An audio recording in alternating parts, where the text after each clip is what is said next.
Now, I think all I need to do is add radiator fluid. And hopefully I do a decent job at editing it.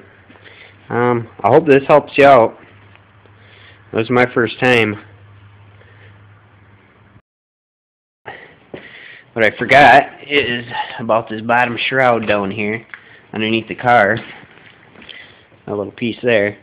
I'm waiting to put that back on until after I do a test run, make sure it don't leak.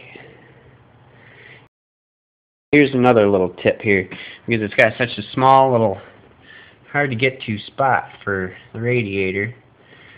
You can't just pour it out of the jug into it because it's such an angle. I actually picked one of these up for doing gear lube, and then I found out it's pretty neat for radiator fluid too. It'll screw onto any gallon jug.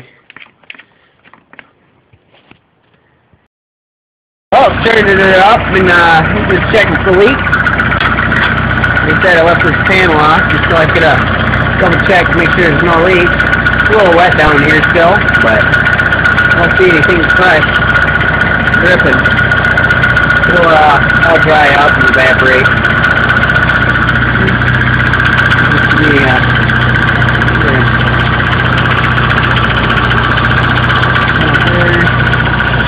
Up here.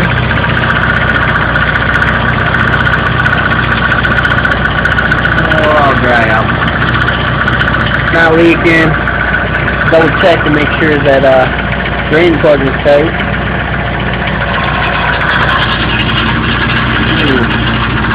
Anyway, you got a heat shield loose now.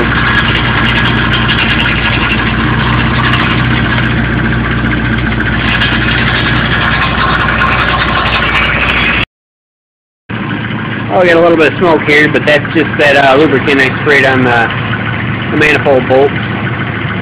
That'll burn off of there.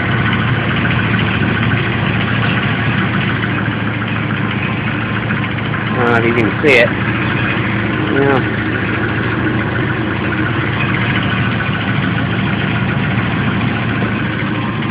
There we go. I'm gonna fix that heat shield.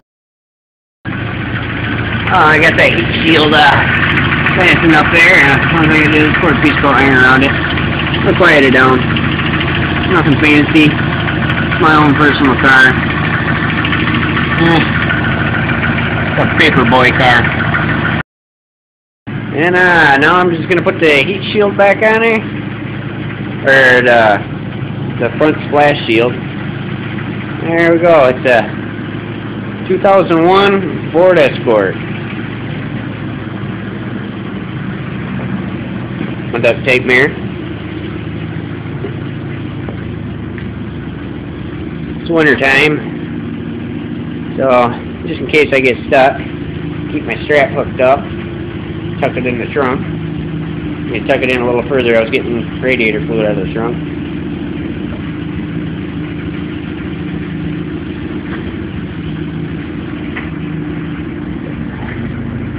Ford Escort.